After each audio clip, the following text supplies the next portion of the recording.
So what I've done, Neha, I'm recording, and I've got a YouTube channel that I've made for global something. What is it? GIT. Yeah, And, go. so everything will go there, and then I just send you the link.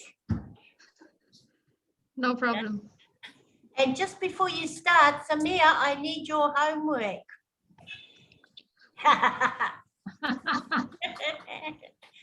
I knew you will ask that. I actually started writing, but I didn't really finish it. So I thought like I'll ask the excuse on finishing it before tonight. Like before you sleep, I'll send it to you. It's For all sure. right. No, I don't do stress at all. But Samir, you know I sent you the Philippines paragraph too. She filled it out. Yes, I did. Yes, I and did she did see quite that. well. I thought she did really well. Yeah, all right, it's all yours, Neha. Okay, thank you. You'll have to make me the host so that I can share my screen. Okay, so you're going to tell me how I do that? Oh, Okay. multiple participants, yeah? Yeah, you go to participants, you have more in front of, so you have an option in front of my name that says more. Multiple, yeah. There you go.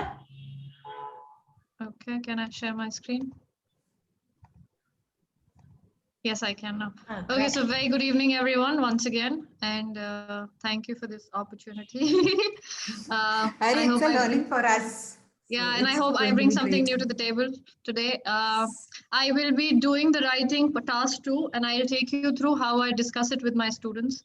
So the first thing that we'll discuss is the types of questions, and then the different types of essays that you get in the IELTS writing exam. And then we'll move on to how to go about writing them. Perfect. If you have any questions, please do ask me and we can have a discussion. Yes. Okay.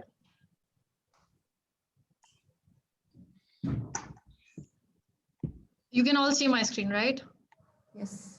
Okay, there's some copy paste that I will do so that we save time typing, and then I can discuss them in detail.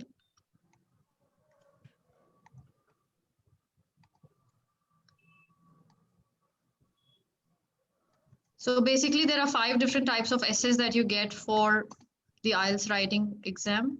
The first one is opinion.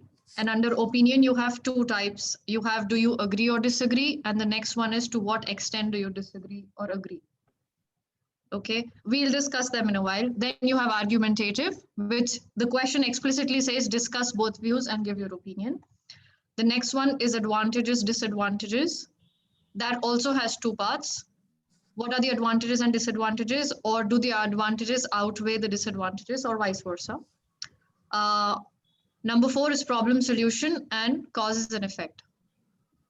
So how do you differentiate in between these types of questions? Let's start from the last one, causes and effects. So could one of you give me an example of a question that asks for causes and effects? What are the causes of pollution and what are the effects of it? Absolutely. So the question would say the pollution today is increasing tremendously. What are the causes behind it and what are its effects? So the question explicitly asks you to write the reasons and the effects of something. A similar type of question is problem and solution, where Soumya, maybe you could come up with a question for this. Soumya, unmute. Okay, she's saying wait. Okay. Yes. Sorry. No, I actually forgot about the unmuting. That's why I just showed the hand. Like, yeah. So traffic congestion, that's a question that we get for problem and solution. Like what is the problem and how can we solve this? Absolutely. So traffic congestion is something, and then what are the problems that it causes and what are the solutions to reduce the concern? Absolutely. Then we have advantages and disadvantages. Now this question is very simple. So the question would ask you to write advantages and disadvantages about something. So let's say watching TV. A lot of children are watching television these days. When you have the question in the exam, you could have 2 types of questions. One could say, what are the advantages and disadvantages? Or it could say, do the advantages outweigh the disadvantages or vice versa? Now, how we approach this question is a little different while we write it. It's though an advantage disadvantage question, but how we approach it is a little different. Okay, coming to argumentative. So I say this with my students and I'll ask you, so when do we have an argument? I think I'll ask Mamta this question, so you can answer this. When do you have an argument? Like generally, if you ask me in terms of like the exams, I think No, we can general. argue. Forget about exam. When do you have an argument at home? Let's talk about that. It can be anything on what we are going to eat, or where we are going to go for shopping. It can be argument. Argument can be raised anywhere.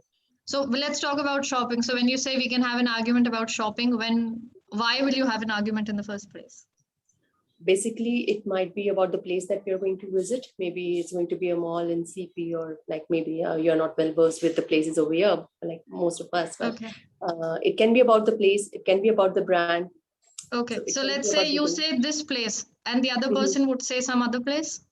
Right. Right. Can So we you say- say we want to go to the mall for shopping. I want to shop with XYZ brand. But your husband Right. says, no, we'll go to the local market and we shop there. Yeah, we can shop there. And that Right. is where the argument comes in place. So Right. argument, as the name suggests, Basically difference of opinion. absolutely difference of causes opinion. Two different opinions. And when you Yeah. have an argumentative question, that means that you have two different opinions in the question itself. Correct. So some people say that we should use cars, others say that we should use bicycle. So there are two different set of people saying different things, and there are different opinions that are given in the question to us. And below the question, it would say discuss both views and give your opinion.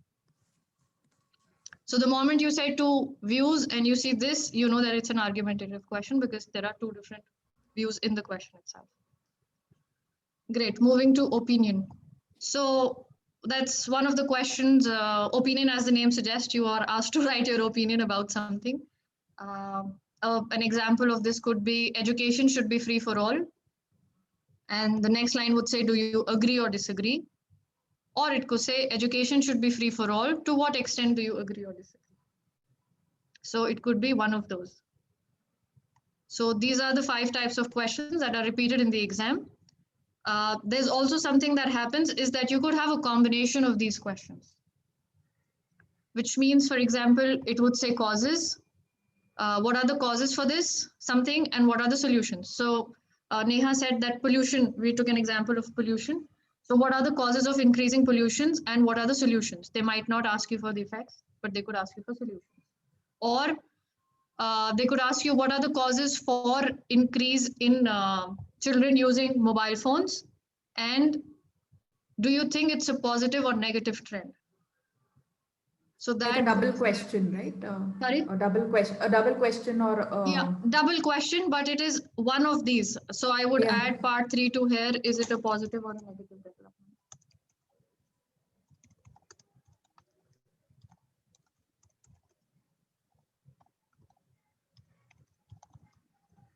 So then you know that we have to write causes as well as your opinion.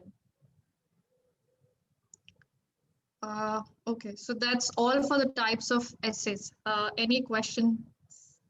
I think all of you know this already. So, but any questions, let me know. all good. Maria? No, I'm fine. Okay, great. Yola and Mamta, because, okay, they are not trainers. Yola is a friend of mine and Mamta is a friend and a teacher from university. So, I'm rather observing the way you're presenting, all right, and it's obviously going to help me in the Okay. days. great, thank you. So now talking about how to write an essay. So there are 3 parts to the essay and we'll write them here. So I think Soumya can participate and tell me what are the 3 parts of the essay. You want me to say about the introduction? Yes, body absolutely. paragraphs, and Absolutely. then conclusion. Introduction, Then comes Plus the body paragraphs, body, and conclusion. conclusion. So talking about the introduction, how many paragraphs can we have for an introduction? For an One. introduction. One, always one. Okay. Some of my students say two sometimes, but I said no, it can never be two. It has to be one. There is Then no. if you remember in Maria's Yes. essay that Yeah, I remember. for the She puts first her, time. she puts her opinion. Yeah, So correct. Yeah, I was she not puts her really opinion in the second line. Yeah. Yes. So Second I'm line. really scared to say always one. One. Okay. And then conclusion. Yeah, one, only one, One. I guess. Okay. So what changes is the number of body paragraphs while we write, and it depends on the types of questions that you are writing. So depending on the type of question that you have for the exam, the number of body paragraphs would change. So let's say if it's an opinion question, how many body paragraphs would you generally recommend? I normally stick to what Maria sticks to. Only 2 body paragraphs. Always. we are all on the same- Whatever type of questions, yeah. Whatever type of question. Okay. Yeah, So I it's do not have a 2 and 3 like you all have. I think you and Soumya had said that you all give in one of the questions you all have 3 paragraphs where both sides and then your opinion in a third paragraph. Probably. Absolutely. But I don't do that. I just suggest them 2 paragraphs. Yeah. Okay. So I go for 2 here. Let me write 2 in the opinion. And discussion argumentative question is 3 body paragraphs for me, because it says discuss both views and give your opinion. So 2 paragraphs for the 2 views and third paragraph for the opinion, for your opinion. Advantage, disadvantage 2, problem solution 2, and cause and effect again 2.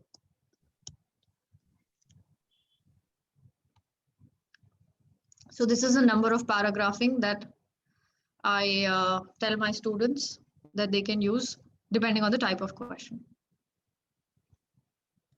Are we all good so far? Yeah, this is basics. I think all of us know that. I just feel I'm recapping everything that you already know. Okay. So we'll, so that's about it. I will clear this. If you want to make a note or take a picture, go ahead, and then I'll clear the screen just in case.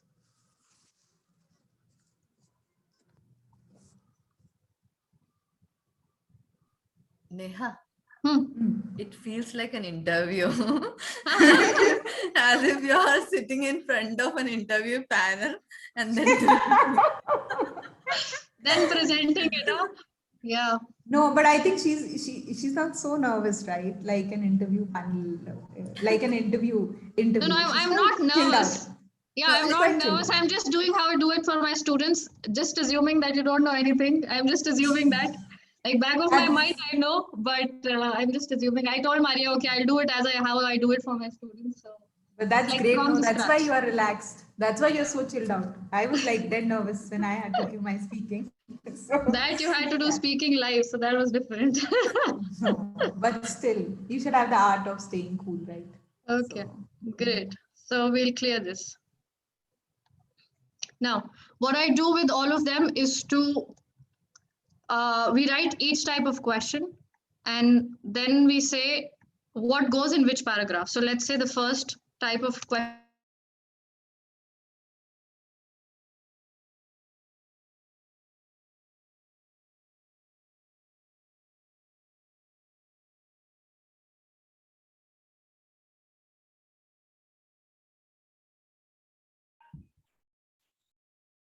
Hello, everyone's still here?